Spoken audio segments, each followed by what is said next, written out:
وعن أبي هريرة رضي الله عنه أنه قال قال رسول الله صلى الله عليه وسلم البسوا من ثيابكم البياض وكفنوا فيها موتاكم. ആദരവായ റസൂലുള്ളാഹി സ്വല്ലല്ലാഹു അലൈഹി വസല്ലമ തങ്ങൾ പറഞ്ഞു, ഇൽബസൂ മിൻ സിയാബിക്കുമുൽ ബയാദ്, നിങ്ങൾ നിങ്ങളുടെ വസ്ത്രങ്ങളിൽ നിന്ന് വെളുത്ത വസ്ത്രം ധരിക്കണം.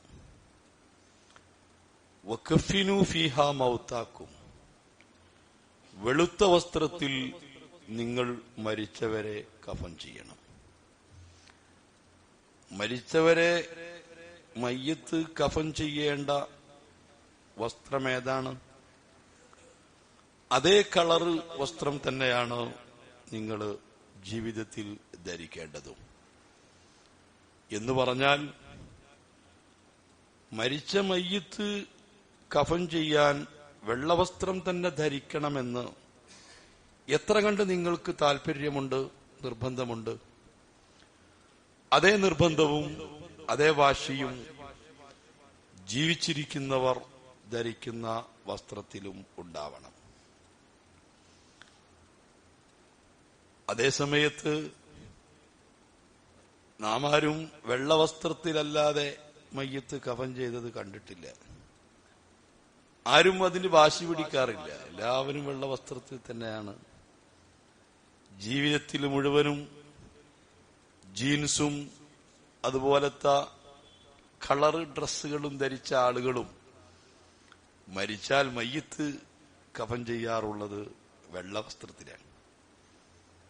എന്താണ് അതിന്റെ വ്യത്യാസം എന്നറിയില്ല.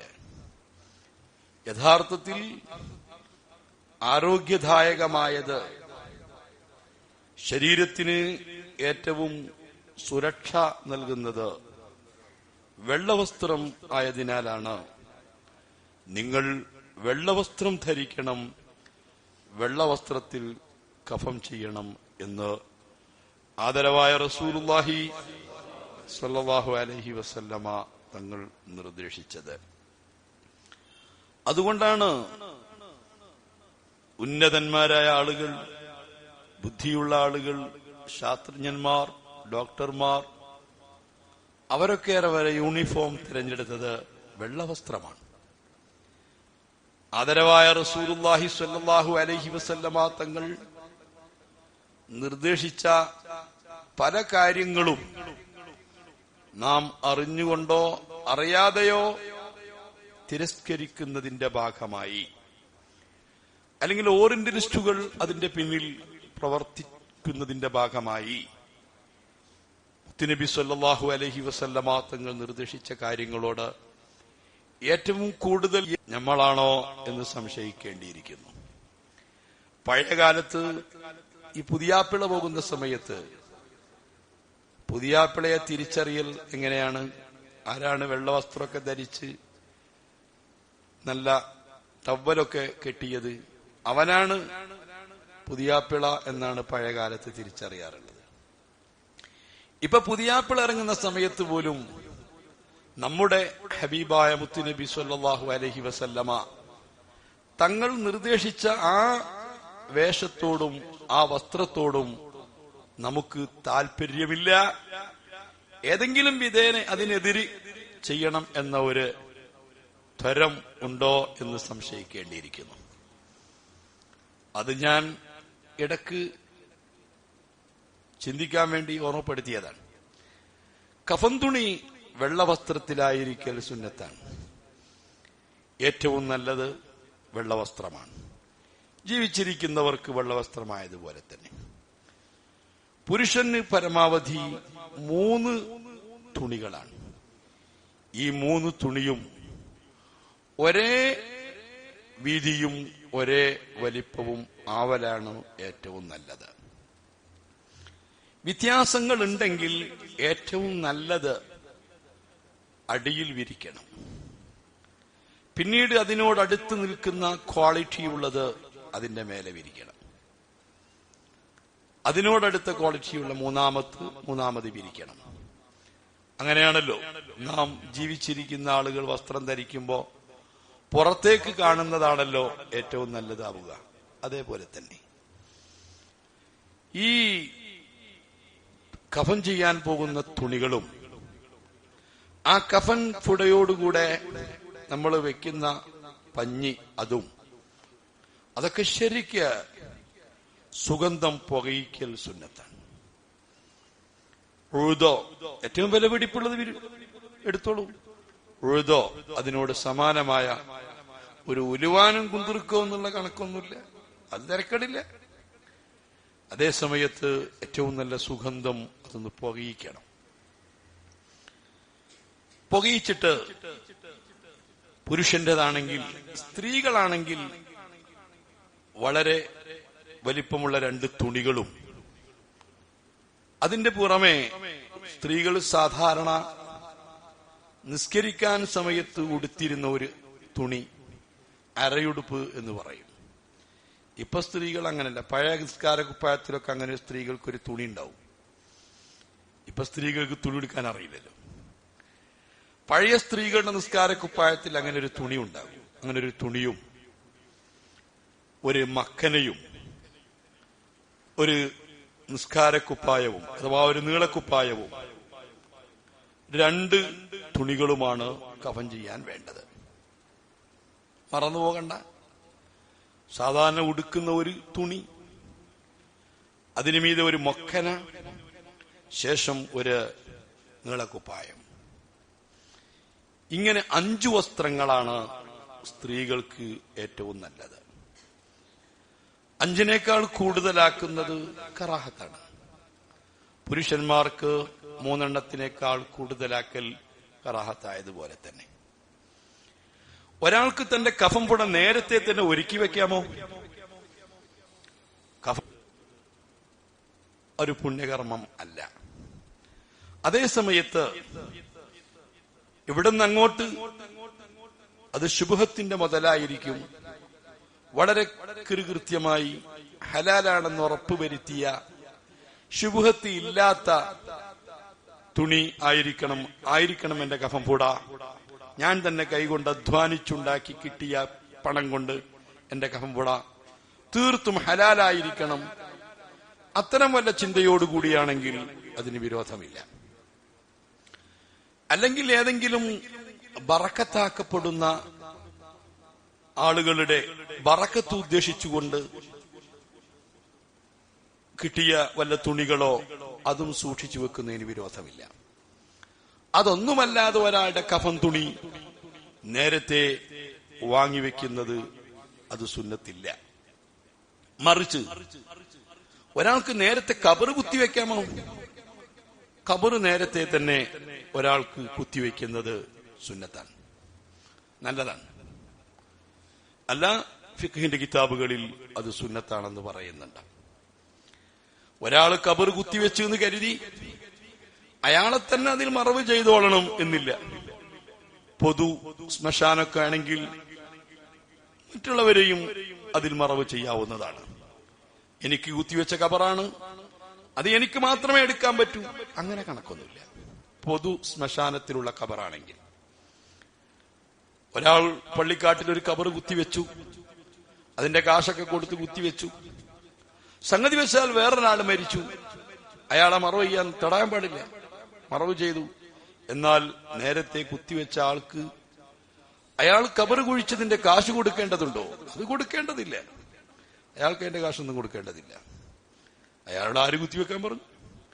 അതേ സമയത്ത് സ്വന്തം ഉടമയുള്ള സ്ഥലത്താണ് ഒരു കബർ കുത്തിവെച്ച് അതിനാണ് മറവ് ചെയ്യാൻ നിർദ്ദേശിച്ചതെങ്കിൽ തഅയ്യന, എന്നാൽ പിന്നെ അതിൽ തന്നെയാണ് അയാളെ മറവ് ചെയ്യേണ്ടത്. ഇന്ന തുണിയിലാണ് എന്നെ കഫൻ ചെയ്യേണ്ടത് എന്ന് നിർദ്ദേശിച്ച് അയാൾ തുണികളൊക്കെ ഒരുക്കി വെച്ചാൽ തഅയ്യന, എന്നാൽ പിന്നെ അതിൽ തന്നെയാണ് അദ്ദേഹത്തെ മറവ് ചെയ്യേണ്ടത്. അത് മാറ്റാൻ പാടില്ല എന്നതാണ് ശരി. മഹാനായ അബ്ദുറഹ്മാൻ ഔഫ് റളിയല്ലാഹു അൻഹു, അനസ് റളിയല്ലാഹു അൻഹു ഹദീസ് പറയുന്നത് കാണാം. മുത്തുനബി സല്ലല്ലാഹു അലൈഹി വസല്ലമ തങ്ങൾക്ക് അതിസുന്ദരമായ വളരെ ഭംഗിയുള്ള വസ്ത്രം ഒരാൾ കൊണ്ടുപോയി ഹദിയ കൊടുത്തിരുന്നു. നബി സല്ലല്ലാഹു അലൈഹി വസല്ലമ തങ്ങൾക്ക് നിരന്തരമായി ഭക്ഷണങ്ങളായിട്ടും വസ്ത്രങ്ങളായിട്ടും ആള് ഹദിയ കൊണ്ടുപോയി കൊടുക്കും. റസൂലുള്ളാഹി സ്വല്ലല്ലാഹു അലൈഹി വസല്ലമ തങ്ങൾ ആ ഹദിയ കിട്ടിയ ആ വസ്ത്രം ധരിച്ചുകൊണ്ട് പള്ളിയിൽ വന്നു. ഓ, എന്തൊരു ഭംഗിയായിരുന്നു! ഞങ്ങളൊക്കെ വളരെ സന്തോഷത്തോടുകൂടി നബി സല്ലല്ലാഹു അലൈഹി വസല്ലമ തങ്ങൾ ആ വസ്ത്രം ധരിച്ചുകൊണ്ട് പള്ളിയിലേക്ക് വരുന്നത് ശ്രദ്ധിച്ചുകൊണ്ടിരുന്നു. നിസ്കാരം കഴിഞ്ഞതിന് ശേഷം ഞങ്ങളുടെ കൂട്ടത്തിൽ ഒരാള് മുത്തുനബി സല്ലല്ലാഹു അലൈഹി വസല്ലമ തങ്ങളോട് ചെന്നുകൊണ്ട് ചോദിച്ചു, ആ തുണി എനിക്ക് തരുവോ, ആ വസ്ത്രം എനിക്ക് തരുവോ? റസൂലുള്ളാഹി സ്വല്ലല്ലാഹു അലൈഹി വസല്ലമ അകത്തുപോയി വസ്ത്രം മാറ്റി ആ തുണി ധരിച്ച വസ്ത്രം മടക്കി ആ ചോദ്യകർത്താവിന് കൊണ്ടുപോയി കൊടുത്തു. ഞങ്ങൾക്ക് അദ്ദേഹത്തോട് വല്ലാത്ത പ്രയാസം തോന്നി. നിങ്ങൾ എന്ത് പണിയാ ചെയ്തത്? അത് ചോദിക്കാൻ പാടില്ല, നിങ്ങൾക്കറിയില്ല. റസൂലുള്ളാഹി സ്വല്ലല്ലാഹു അലൈഹി വസല്ലമ തങ്ങൾ ലാ യറുദ്ദു സായിലൻ, ഒരു ചോദിച്ചവരെയും മടക്കുകയില്ല, ചോദിച്ചാൽ തങ്ങൾ തരാതിരിക്കുകയില്ല. അദ്ദേഹം അതുകൊണ്ട് തങ്ങളോട് ചോദിക്കാൻ പാടുണ്ടായിരുന്നോ, നിങ്ങൾ എന്തായി ചെയ്തത്? മഹാനായ അനസ് റളിയല്ലാഹു അൻഹു തങ്ങൾ പറയുകയാണ്, അദ്ദേഹം പറഞ്ഞു, ഞാനേ ആ തുണി വാങ്ങിയത് അന്ന് മദീനയിൽ സ്വഹാബത്തിന്റെ കൂട്ടത്തിൽ താക്ക കണക്കിന് തുണി വാങ്ങാൻ സാമ്പത്തിക ശേഷിയുള്ള ആളാണ് ചോദിച്ചത്. ഞാനത് ചോദിച്ചത് ഇതെനിക്ക് ലിതകൂന കഫനി, എന്റെ കഫം ഫുടയാവാൻ വേണ്ടിയാണ്. ആദരവായ തങ്ങളുടെ ശരീരത്തിൽ തട്ടിയ തുണി അതൊരു കഫൻ തുണിയായിട്ട് ഉപയോഗിക്കാം എന്ന് കരുതിയാണ് ഞാൻ ചോദിച്ചു വാങ്ങിയത്. അവിടുന്ന് വഫാത്തായപ്പോൾ ആ തുണിയായിരുന്നു തന്റെ കഫം ഫുട. ഇമാം ബുഖാരി തന്റെ സഹീഹുൽ ബുഖാരിയിൽ ബാബുൻ ഹൽ യസ്തരി കഫനഹു, നേരത്തെ തന്റെ കഫൻ ഫുട വാങ്ങി വെക്കാൻ പറ്റുമോ എന്ന് ശീർഷകത്തിൽ ഈ ഹദീസ് റിപ്പോർട്ട് ചെയ്തത് കാണാം. അബ്ദുറഹ്മാൻ ഔഫ് റളിയല്ലാഹു അൻഹു തങ്ങളായിരുന്നു അത്. നബി സല്ലല്ലാഹു അലൈഹി വസല്ലമ തങ്ങളുടെ ശരീരത്തിൽ സ്പർശിച്ച ആ തുണി കഫം തുണിയായി നേരത്തെ തന്നെ ഒരുക്കി വെച്ചിരുന്നു. അങ്ങനെ സ്വഹാബാക്കളിൽ പലരും അങ്ങനെ ഒരുക്കി വെച്ചിരുന്നു. അപ്പൊ അതുകൊണ്ട് കഫൻ തുണി ആ രൂപത്തിലൊക്കെയുള്ളതാണെങ്കിൽ തീരെ ശുബ്ഹത്ത് ഇല്ലാത്തത്, ഹലാലാണ് എന്ന് ഉറപ്പുള്ളത്, താൻ അധ്വാനിച്ചത്, അങ്ങനെ ബറക്കത്തെടുക്കാൻ പറ്റിയത്, ഇത്തരത്തിലുള്ള കഫൻ തുണിയൊക്കെ ആണെങ്കിൽ നേരത്തെ തന്നെ ഒരുക്കി വെക്കാവുന്നതാണ്. പുതിയതും പഴയതുമായിട്ട് ഏറ്റവും നല്ലത് ഒന്ന് കഴുകിയ തുണിയാണ്. കഴുകിയതാണ് ഏറ്റവും നല്ലത്. ഭാര്യ ഭർത്താവിന് കഫൻ തുണി കൊടുക്കുമ്പോ അല്ലെങ്കിൽ മറ്റൊരാള് കഫൻ തുണി കൊടുക്കുമ്പോൾ അത് പുതിയത് തന്നെ കൊടുക്കണമോ പഴയത് കൊടുത്താൽ മതിയാകുമോ? നല്ലത് പുതിയ തുണി കഫൻ ചെയ്യാൻ കൊടുക്കലാണ്.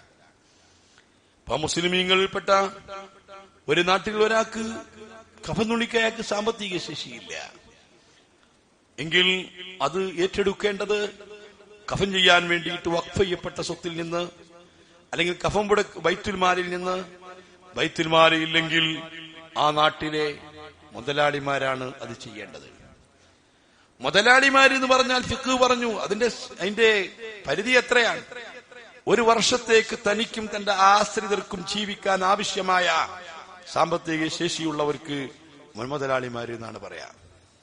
ഒരു കൊല്ലം തനിക്കും താൻ ചെലവ് കൊടുക്കൽ നിർബന്ധമായ ആളുകൾക്കും ആവശ്യമായ വകയുണ്ട്. അങ്ങനത്തെ ആൾക്ക് പറയും മൂസിർ, അവൻ സമ്പന്നനാണ്, കഴിവുള്ളവനാണ്, അവന് ബാധ്യതയാണ് ഇത്തരത്തിലുള്ള മയ്യത്ത് പരിപാലനങ്ങളും കഫൻ തുണി. പക്ഷെ അവരൊക്കെ കൊടുക്കുന്ന സമയത്ത് ഒരു തുണിയെ നിർബന്ധമായിട്ട് കൊടുക്കേണ്ടതുള്ളൂ എന്ന് മാത്രം ഇരിക്കട്ടെ. അങ്ങനെ പുരുഷന്മാരാണെങ്കിൽ 3 തുണി, സ്ത്രീകളാണെങ്കിൽ ഞാൻ നേരത്തെ പറഞ്ഞതുപോലെ ഒരു അരയുടുപ്പ്, ഒരു മക്കന, ഒരു നീളക്കുപ്പായം, 2 തുണികൾ, 5 വസ്ത്രങ്ങൾ. ഇതാണ് കഫൻ തുണി, കഫൻ ഫുട. ഇത് നേരത്തെ തന്നെ നന്നായി സുഗന്ധം പുകയിച്ച് പുരുഷന്മാരുടേത് കൃത്യമായിട്ട് വിരിച്ചിരിക്കണം. വിരിച്ചിട്ട് ഓരോന്നും വിരിച്ച് അതിലൊക്കെ പ്രത്യേകമായിട്ട് സുഗന്ധം പൂശണം. രണ്ടാമത്തേത് വിരിച്ച് അതിൽ സുഗന്ധം പൂശണം. മൂന്നാമത്തത് വിരിച്ച് അതിന് സുഗന്ധം പൂശണം. സൗകര്യത്തിന് വേണ്ടി അതിന്റെ കര അവിടുന്ന് ഒരു നീണ്ടതിങ്ങ് മുറിച്ചെടുത്താൽ ഇത് കെട്ടാൻ സുഖാണ്. ഇത് കെട്ടാൻ വേണ്ടിയിട്ട് അതിന്റെ ആ കഫൻ തുണിയുടെ ഏറ്റവും ലാസ്റ്റ് വെക്കുന്നതിന്റെ വക്കൊന്നിങ്ങനെ മുറിച്ചെടുത്താൽ മതി. ഒരു കയറ് പോലെ അത് മുറിച്ചെടുക്കുക. അത് മുറിച്ച് 3 കെട്ടാൻ വേണ്ടി പാകപ്പെടുത്തി വെക്കുക. അതിന്റെ മീതെ ഇത് വിരിക്കുക. വിരിച്ചതിന് ശേഷം ഇനി ചെയ്യേണ്ടത് എന്താണ്? അതിനുശേഷം ഈ മയ്യത്ത് കൃത്യമായി തോർത്തി അല്പം പോലും വെള്ളമില്ല എന്ന് ഉറപ്പുവരുത്തി ഈ തുണിയിലേക്ക് മലർത്തിയിട്ട് കിടത്തുക. മലർത്തിക്കിടത്തിയിട്ട് വീണ്ടും ഈ മയ്യത്തിലും ശരീരത്ത് ബോഡി സ്പ്രേ എന്ന് ഞാൻ വെറുതെ പറഞ്ഞു. അതേസമയത്ത് ബോഡിയിൽ ഉപയോഗിക്കാൻ പറ്റുന്ന വീണ്ടും സുഗന്ധം പൂശണം. ഇപ്പോൾ ചെയ്യാറുണ്ടോന്നറിയില്ല. ചന്ദനത്തൈലമോ അതുപോലെ ബോഡി വെറും കെമിക്കൽ കൂട്ടിയതല്ല. ബോഡിയിൽ പുരട്ടാൻ പറ്റിയ സുഗന്ധമുണ്ടെങ്കിൽ ആ സുഗന്ധം കുടയുകയോ പൂശുകയോ ചെയ്തിരിക്കണം. അതിനുശേഷം നേരത്തെ തന്നെ ഈ പഞ്ഞി എല്ലാം ഇതാ മൻദൂഫ് എന്ന് പറഞ്ഞാൽ ഇങ്ങനെ പിച്ചിയ പഞ്ഞികൾ വേണം. ആ പഞ്ഞികള് ഈ മയ്യത്തിന്റെ എല്ലാ ദ്വാരങ്ങളിലും അടയ്ക്കണം. ഒരു ചെറിയ തുണി, ലങ്കോട്ടി പോലത്തെ ഒരു തുണി, ഫിഖ്ഹിന്റെ കിതാബിൽ കാണാം. മെൻസസ് ഉള്ള സ്ത്രീകൾ പഴയ കാലത്ത് ഉപയോഗിച്ചിരുന്നത് പോലെ കുറച്ചൊരു വീതിയുള്ള ഒരു തുണി. ആ തുണി ഈ മയ്യത്തിന്റെ അരയുടെ താഴ്ഭാഗത്ത് വെച്ചിട്ട് ഈ തന്റെ 2 കാലുകൾ അല്പം ഒന്ന് വിടർത്തി ഗുഹ്യങ്ങളിൽ പഞ്ഞി നന്നായി നിറച്ച് ആ പഞ്ഞിയോട് ചേർത്ത് അതൊന്ന് കെട്ടണം. ഒരു ലങ്കോട്ടി കെട്ടുന്നത് പോലെ മയ്യത്തിന് കെട്ടിക്കൊടുക്കണം. ഫലത്തിൽ അതൊരു ചെറിയ തുണി പോലെയായിരിക്കും. ഈ 2 ചന്തികൾക്കിടയിൽ നന്നായി പഞ്ഞി വെച്ചിട്ട് യാതൊരു കാരണവശാലും മുൻദ്വാരത്തിൽ നിന്നോ പിന്തുവാരത്തിൽ നിന്നോ ഒന്നും പുറത്തേക്ക് വരാൻ പറ്റാത്ത വിധം പഞ്ഞി നിറച്ച് അത് ഭദ്രമായിട്ട് ഒന്ന് കെട്ടിയിരിക്കണം. ആദ്യം ചെയ്യേണ്ടത് അതാണ്. ശ്രദ്ധിച്ചിരിക്കണം. എന്താണ് ഇത് ചെയ്യേണ്ടതെന്ന് ബേജാറാകേണ്ടതില്ല. ഏകദേശം 1 മുളം വലിപ്പമുള്ള ഒരു തുണിയായാൽ വളരെ വൃത്തി. ഈ മയ്യത്തിന്റെ ഗുഹ്യങ്ങൾ ഒരു ലങ്കോട്ടി കെട്ടുന്നത് പോലെ പഞ്ഞി നിറച്ച് കെട്ടി മറ്റു എല്ലാ ദ്വാരങ്ങളിലും, കണ്ണിലും മൂക്കിലും ചെവിയിലും ദ്വാരങ്ങളിലെല്ലാം നല്ല പഞ്ഞി വെക്കണം. സുജൂദിന്റെ മസാജിദ്, സുജൂദ് ചെയ്യുമ്പോൾ വെക്കുന്ന അവയവങ്ങളിലെല്ലാം അവിടെയും പഞ്ഞി വെക്കണം. കൈവിരലുകൾക്കിടയിൽ, കാലുവിരലുകൾക്കിടയിൽ, നെറ്റിയിൽ, മുട്ടിൻകാലിൽ, ഇങ്ങനെ സുജൂദ് ചെയ്യുന്ന എല്ലാ അവയവങ്ങളിലും അതിനു പുറമെ സുജൂദിൽ ഉൾപ്പെടാത്ത മൂക്കിന്റെ ദ്വാരത്തിലും ഈ പഞ്ഞി വെക്കണം. അങ്ങനെ പഞ്ഞിയൊക്കെ വെച്ച് കഴിഞ്ഞാൽ പിന്നീട് മുഖം നന്നായിട്ട് പഞ്ഞി വെച്ച് മൂടണം. അങ്ങനെയില്ല. കണ്ണു വെക്കണം, മൂക്കിൽ വെക്കണം, ചെവിയിൽ വെക്കണം. മുഖം മൊത്തം പഞ്ഞി കൊണ്ട് മൂടേണ്ടതില്ല. അതെല്ലാം വളരെ കൃത്യമായിരിക്കണം. ഇവിടെയൊക്കെ ശ്രദ്ധിക്കേണ്ടത്, മയ്യത്തിന്റെ അവകാശികളുടെ കൂട്ടത്തിൽ മൈനർ ഉണ്ടെങ്കിൽ, അല്ലെങ്കിൽ മഹ്ജൂർ അലൈഹി, അത്തരം പ്രായപൂർത്തിയെത്താത്തവരോ മാനസിക രോഗമുള്ളവരോ ഒക്കെ ഉണ്ടെങ്കിൽ ഈ സുഗന്ധങ്ങൾ വരെ ഉപയോഗിക്കാൻ പാടില്ല എന്നാണ്. അയാളെ സ്വത്തൊന്നും ഉപയോഗിക്കാൻ പാടില്ല, എന്നയാൾക്ക് അവകാശപ്പെട്ടതല്ല എന്നർത്ഥം. എന്തൊരു നിയമമാണ്! ഓരോരുത്തരും ജീവിക്കുന്ന കാലത്ത് എന്റെ മുതല്, എന്റെ മുതല്, എന്റെ മുതല് എന്ന് പറഞ്ഞു വെക്കുന്ന ഈ മുതൽ ഈ മരിച്ചു കഴിഞ്ഞാൽ പിന്നെ അവന്റേതല്ല. ഒരാൾക്ക് ടന്ന് കണക്കല്ല, ഭാരൽ കണക്കിന് മണ്ണെണ്ണ ഉള്ള ഒരാളാണ്. അയാളെ കച്ചവടം തന്നെ മണ്ണെണ്ണ കച്ചവടമാണ്. പക്ഷെ അയാൾ മരിച്ചാൽ നേരം 1 മണിക്കൂർ 2 മണിക്കൂർ രാത്രിയിൽ വെക്കുമ്പോ അയാളെ ഭാരൽ കണക്കിന് മണ്ണെണ്ണയിൽ നിന്ന് ഒത്തി മണ്ണെണ്ണ എടുത്തിട്ട് ഇയാളെ മയ്യത്തിനടുത്ത് കത്തിച്ചു വെക്കാൻ പറ്റുമോ? പറ്റൂല. കാരണം മണ്ണെണ്ണ അയാളതല്ല. ആള് മാറിപ്പോയി. ലഹമുൻ ലിധിതാനി വഅദമുൻ ലിതുർബതി വമാലുൻ ലിവറാസിൻ. എന്റേത് എന്റേത് എന്റേത് എന്ന ആർത്തിയോടെ മനുഷ്യൻ വെക്കുന്ന സമ്പത്ത് മുഴുവനും അവന്റേതല്ല. നിമിഷം കൊണ്ടത് ആള് മാറിപ്പോയി. അവനതിൽ യാതൊരു അധികാരവുമില്ല. അവൻ അധികാരമുള്ളത് ഈ 3 കഷ്ണം തുണിയിൽ മാത്രമാണ്. ആ 3 കഷ്ണം തുണി വെക്കുമ്പോ അതിൽ ഒത്തിരി സുഗന്ധം ഉപയോഗിക്കാൻ പറ്റുമോ? പറ്റൂല. മറ്റുള്ളവർ സമ്മതിച്ചില്ലെങ്കിൽ ഇത് പറ്റൂല. അത്രയ്ക്കുമാണ് മനുഷ്യന് ഈ ഭൂമിയിലുള്ള അധികാരം, അവകാശം ഇന്ന് തിരിച്ചറിവുണ്ടാവുക. അങ്ങനെ ആ രൂപത്തിൽ മയ്യത്ത് ഈ തുണിയിൽ വെച്ച് പഞ്ഞിയൊക്കെ വെച്ചതിന് ശേഷം പിന്നീട് ശ്രദ്ധിക്കേണ്ടത്, ഈ മയ്യത്തിന്റെ ഇടഭാഗത്തിൽ നിന്നുള്ള തുണി എടുത്തിട്ട് വലഭാഗം മറക്കണം.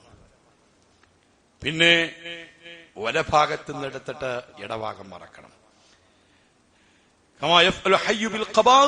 ഒരു ജീവിച്ചിരിക്കുന്ന ആള് മുണ്ടെടുക്കേണ്ടതും അങ്ങനെ തന്നെയാണ്. ആളുകൾക്ക് ഇപ്പൊ മുണ്ടെടുക്കാൻ അറിയില്ല. എല്ലാരും ഇങ്ങനെ ഈ പാന്റ് എടുക്കുന്നതുകൊണ്ട് മുണ്ടെടുക്കാൻ അറിയില്ലല്ലേ. മുണ്ട് ജീവിച്ചിരിക്കുന്ന ആള് മുണ്ടെടുക്കേണ്ടത് ആദ്യം ഈ ഇടഭാഗത്ത് നിന്ന് വലഭാഗത്തേക്ക് മറക്കണം. അടുത്തത് വലഭാഗത്ത് നിന്ന് ഇടഭാഗത്തേക്ക്. അതുകൊണ്ട് കുത്തുവരെ ഈ ഇടഭാഗത്താ വരിക. അങ്ങനെയാണ് പഴയകാലത്ത് മുസ്ലിമീങ്ങൾ തുണി ഉടുക്കല്. ഒരു മുസ്ലിം ഐഡന്റിറ്റിയാണത്. പഴയകാലത്ത് അജ്ഞാത ജഡ മുസ്ലിമിന്റേതാണോ അമുസ്ലിമിന്റേതാണോ ഇത് തിരിച്ചറിയാതെ വന്നാൽ ശ്രദ്ധിച്ചിരുന്നത് അയാൾ മുണ്ടുകുത്തിയത് എങ്ങോട്ടാന്നാണ്. ഇടത്തോട്ടാ മുണ്ടുകുത്തിയത്, അതൊരു മാപ്പിളയാണ്, ഒരു മുസ്ലിമാണെന്ന് മനസ്സിലാക്കും. അതിന്റെ ഐഡിയ ഇതാണ്. അങ്ങനെ എവിടേക്ക് കൊടുത്ത് കുഴപ്പമുണ്ടോ? ആ കൃത്യമായി ഫിഖ്ഹിന്റെ കിതാബിൽ പറയുന്നു, കമാ യഫ്അലു ഹയ്യു ബിൽ ഖബാ. ഒരു ജീവിച്ചിരിക്കുന്ന ആൾ മുണ്ടെടുക്കൽ അങ്ങനെയാ.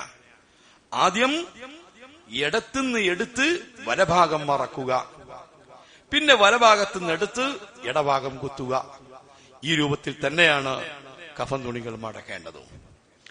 അങ്ങനെ മടക്കി വരുന്ന സമയത്ത് അത് 2 ഭാഗവും കൂടുതലുള്ളത് കെട്ടിയിട്ട് കാലിന്റെ താഴ്ഭാഗത്തും തലന്റെ ഭാഗത്തുമാണ് കെട്ടേണ്ടത്. കുറച്ച് കൂടുതൽ കൊടുക്കേണ്ടത് തലഭാഗത്താണെന്ന് മാത്രം. അതൊക്കെ കൃത്യമായി ഫുഖഹാക്കൾ പറഞ്ഞു വെച്ചിരിക്കുന്നു. കൃത്യമായിട്ട് തുണി കെട്ടുമ്പോ കുറച്ച് കൂടുതൽ പിടിക്കാൻ, കുറച്ച് കൂടുതൽ ഉണ്ടാവേണ്ടത് അത് തലയുടെ ഭാഗത്താണ്. കാലിന്റെ ഭാഗത്തും പിടിക്കാൻ വേണം. അപ്പൊ അതിന് നല്ല വിശാലമായതും ഭംഗിയുള്ളതുമായ തുണിയാണ് വേണ്ടത്. ഏറ്റവും വിശാലമായത് മുകളിൽ വരുന്ന രൂപത്തിൽ അത് ആദ്യം വിരിച്ചിരിക്കണം എന്നും കിതാബുകളിൽ പറയുന്നു. സ്ത്രീകളാകുമ്പോ സ്ത്രീകൾക്ക് ഇതിന്റെ പുറമെ ഒന്നും കൂടി ശ്രദ്ധിക്കേണ്ടതുണ്ട്. സ്ത്രീകളുടെ ഈ വസ്ത്രങ്ങൾക്ക് പുറമെ ഈ പറയപ്പെട്ട നേരത്തെ പറഞ്ഞ അരമുണ്ടിന്റെ താഴ്ഭാഗത്ത് ഞാൻ പറഞ്ഞതുപോലെ നേരത്തെ ഈ ലങ്കോട്ടി പോലത്തെ അത് വേണം. അത് സ്ത്രീകൾക്കും വേണം. അതിനുശേഷം ഒരു അരയുടുപ്പ്, ഒരു തുണി സ്ത്രീകൾക്ക് എക്സ്ട്രയാണ്.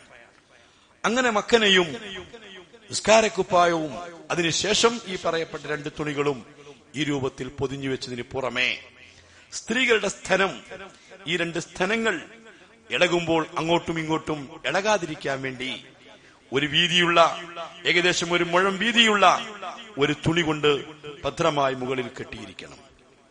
അത് ഇപ്പോൾ കെട്ടി കാണുന്നില്ല. അത് ഖബറിലെത്തിയാൽ ഈ കെട്ടൊക്കെ അയച്ചിട്ടേക്കണമെന്നാണ്. ഖബറിലെത്തിയാൽ ഈ കെട്ടുകൾ അയച്ചിടാൻ വേണ്ടി ആയിരിക്കണം ഇത് മുകളിൽ കെട്ടണമെന്ന് ഫിഖ്ഹിന്റെ കിതാബിൽ കാണാം. സാധാരണ ഇപ്പൊ ഇവിടെ മയ്യത്ത് കൊണ്ട് അങ്ങനെ കാണാറില്ല. അങ്ങനെ ഒരു തുണി കൊണ്ട് ഇങ്ങനെ കെട്ടിയിരിക്കണം. അതെന്തിനാണ്? ഈ മയ്യത്ത് ഇങ്ങനെ ഇളകുകയും ചുമക്കുകയും ചെയ്യുമ്പോൾ ഈ സ്ഥലങ്ങൾ അങ്ങോട്ടും ഇങ്ങോട്ടും ഇളകാതിരിക്കാൻ വേണ്ടിയാണ്. അതിന് ഭദ്രമായിട്ടൊരു തുണി കൊണ്ട് ഇങ്ങനെ കെട്ടിയിരിക്കണം. അതേ സമയത്ത് ആ കെട്ട് കബറിൽ അഴിച്ചിടണം. കബറിൽ വെച്ചുകൊണ്ട് കെട്ട് അഴിച്ചിടണമെങ്കിൽ കെട്ടുന്നത് പുറത്തായിരിക്കണം. ഏറ്റവും ഉള്ളിൽ കയറി ഇപ്പൊ ഇത് കഴിക്കാൻ പറ്റില്ലല്ലോ. ഇതാണ് സ്ത്രീകൾക്ക് പ്രത്യേകമായിട്ട് ശ്രദ്ധിക്കേണ്ടത്. പക്ഷേ സ്ത്രീകളെ മയ്യത്ത് വളരെ മൂടിയിട്ട് ആരും കാണാത്ത വിധമാണ് കൊണ്ടുപോവേണ്ടത്. മഹദിയായ ഫാത്തിമ റളിയല്ലാഹു അൻഹ പറഞ്ഞില്ലേ, എന്റെ മയ്യത്ത് കൊണ്ടുപോകുമ്പോൾ ഫാത്തിമ ബിബി റളിയല്ലാഹു അൻഹ പ്രത്യേകം ചെയ്ത വസിയത്തായിരുന്നു അത്. മയ്യത്ത് ഇങ്ങനെ കൊണ്ടുപോകുമ്പോ ഈ തുണിയും വസ്ത്രമൊക്കെ ഇങ്ങനെ ശരീരത്തിൽ ഇങ്ങനെ ചുറ്റിക്കെട്ടിയാൽ, തുണി അങ്ങനെയാണല്ലോ ശരീരത്തിൽ നന്നായിട്ട് പൊതിയും, യുലഫു, അങ്ങനെ ചുറ്റിക്കെട്ടുന്ന സമയത്ത് ശരീരത്തിന്റെ വണ്ണവും വലിപ്പവും കാണും. അത് കാണാതിരിക്കാൻ മൂടിയിട്ട് കൊണ്ടുപോകണമെന്ന് വസിയത്ത് ചെയ്ത മഹതിയായ ഫാത്തിമത്ത് ബീവി റളിയല്ലാഹു അൻഹാ. അവിടെ ചിന്തിക്കാനുള്ളത് എന്താണ്? എന്റെ ഡെഡ് ബോഡി, മരിച്ച ഡെഡ് ബോഡി, ആ ഡെഡ് ബോഡി കൊണ്ടുപോകുന്ന സമയത്ത് പോലും എന്റെ ശരീരത്തിന്റെ വണ്ണവും വലിപ്പവും മറ്റുള്ളവർ അറിയരുത്, കാണരുത് എന്ന് മുത്തുനബി സല്ലല്ലാഹു അലൈഹി വസല്ലമ തങ്ങളുടെ മകൾ ഫാത്തിമ ബീവി റളിയല്ലാഹു അൻഹാ വസിയത്ത് ചെയ്തിട്ടുണ്ടെങ്കിൽ, ഉമ്മഹാത്തുൽ മുഅ്മിനീൻ പലരും അങ്ങനെ ചെയ്തിട്ടുണ്ടെങ്കിൽ, നമ്മുടെ സഹോദരിമാരിങ്ങനെ ശരീരങ്ങളൊക്കെ മുഴപ്പിച്ച്, വസ്ത്രങ്ങളൊക്കെ ഇറുകിപ്പിടിച്ച പാന്റ് ധരിച്ച്, ഇറുകിപ്പിടിച്ച വസ്ത്രം ധരിച്ച്, അത്തരം വസ്ത്രങ്ങൾ ആ പെൺകുട്ടികൾക്കും ആൺകുട്ടികൾക്കും വാങ്ങിച്ചു കൊടുക്കുന്ന രക്ഷിതാവിനെ പറ്റി മുത്തുനബി പറഞ്ഞ പ്രയോഗം ദയ്യൂസ് എന്നാണ്. ദയ്യൂസ് പുരുഷൻ, അതൊക്കെ പെണ്ണുങ്ങളുടെ കാര്യല്ലേ, ഞങ്ങൾക്ക് എന്താ മനസ്സിലാക്കണം. ദയ്യൂസ്, സ്വർഗത്തിന്റെ പരിമളം പോലും എത്തിക്കാത്ത 3 വിഭാഗം ആളുകളുണ്ട്. അതിൽ ഒന്ന് ദയ്യൂസ്. ദയ്യൂസ് എന്ന് പറഞ്ഞാൽ ആരാണ്? നബി സല്ലല്ലാഹു അലൈഹി വസല്ലമ തന്റെ അഹ്ല്, തന്റെ ഭാര്യ, തന്റെ മക്കൾ, അവരിൽ ഇത്തരം ഹറാമുകൾ കണ്ടിട്ട് അത് നടക്കുന്നതിൽ യാതൊരു മനസാക്ഷി കുത്തുകയില്ല. അത് കുഴപ്പമില്ല, അവരാണ്. തന്റെ ഭാര്യയിൽ, തന്റെ മക്കളിൽ, തന്റെ കുടുംബത്തിൽ ഇത്തരത്തിലുള്ള ഹറാമുകൾ ചെയ്യുന്നതും ഹറാമുകൾ നടക്കുന്നതും അതൊരു പ്രശ്നമാക്കാത്തവൻ, തന്റെ മകള് നല്ല ഇറുകി പിടിച്ച പാന്റ് ധരിച്ചാ പോകുന്നത് പ്രശ്നമല്ല, തന്റെ ഭാര്യ ഇറുകിയ പാന്റ് ധരിച്ച പ്രശ്നമല്ല, അവന് പറയുന്ന പേരാണ് ദയ്യൂസ്. ദയ്യൂസിന്റെ പ്രത്യേകത അവന് സ്വർഗത്തിന്റെ പരിമളം പോലും എത്തിക്കുകയില്ല എന്ന് ആദരവായ മുത്തുനബി സല്ലല്ലാഹു അലൈഹി വസല്ലം. ഇന്ന് പല സഹോദരിമാരും നിസ്കാരവും നോമ്പും ക്ലാസും വാദും ദിക്റും ഒക്കെ ഉഷാറാണ്. പക്ഷെ പുറത്തേക്ക് ഇറങ്ങുന്ന സമയത്ത് അവര് ശരീരത്തെ എടുത്തു കാണിക്കുന്ന വസ്ത്രം ധരിക്കണം. അത് പർദ്ദയാലും വേണ്ടില്ല, അത് ബോഡി ഷേപ്പ് പർദ്ദ, ബോഡി ഷേപ്പ് മാക്സി, ബോഡിയുടെ ഷേപ്പ് സ്ത്രീ. അതിന് ചിന്തിക്കേണ്ടതാണ്. കഫൻ തുണി കൊണ്ട് പൊതിയുമ്പം പോൽ, അങ്ങനെ മയ്യത്ത് കൊണ്ടുപോകുന്ന സമയത്ത് പോലും എന്റെ ഡെഡ് ബോഡിയുടെ വണ്ണവും വലിപ്പവും മറ്റുള്ളവർ കാണരുത്. അതിന് മൂടിയിട്ട് വേണം കൊണ്ടുപോവാൻ, പെട്ടിയാക്കി മൂടി. പഴയകാലത്ത് മയ്യത്ത് കട്ടിൽ, പിന്നെ മയ്യത്ത് കൊട്ട, ഇപ്പൊ മയ്യത്ത് പെട്ടി അല്ലേ? പഴയകാലത്തൊക്കെ മയ്യത്ത് കട്ടിലല്ലേ, ഇപ്പൊ കട്ടില അല്ല, അയ്യുള്ള കട്ടില പഴയകാലത്ത് മയ്യത്ത് കട്ടിൽ എന്ന് പറഞ്ഞത്.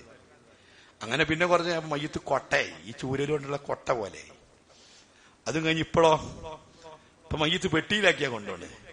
കുഴപ്പമൊന്നുമില്ല, സൗകര്യം കൊണ്ടുപോകാം. അതേ സമയത്ത് ഇത് മയ്യത്ത് ഇങ്ങനെ മൂടിക്കൊണ്ടുപോകുന്നത് അതിനാണ്. ഇതിന്റെ വണ്ണവും വലിപ്പമൊന്നും കാണുന്നത് മനസ്സിലാക്കിയിട്ടാണ് ഈ രൂപത്തിലാണ് മയ്യത്ത് കൊണ്ടുപോവേണ്ടത്. ഇനി മയ്യത്ത് കൊണ്ടുപോവേണ്ടത് എങ്ങനെയാണ്, മയ്യത്ത് ഖബറിലേക്ക് വെക്കേണ്ടത് എങ്ങനെയാണ്, ഇൻഷാ അല്ലാഹ് പറയാം. അല്ലാഹു നമുക്ക് തൗഫീഖ് നൽകുമാറാവട്ടെ. അല്ലാഹു നമ്മെ കബൂൽ ചെയ്യുമാറാവട്ടെ.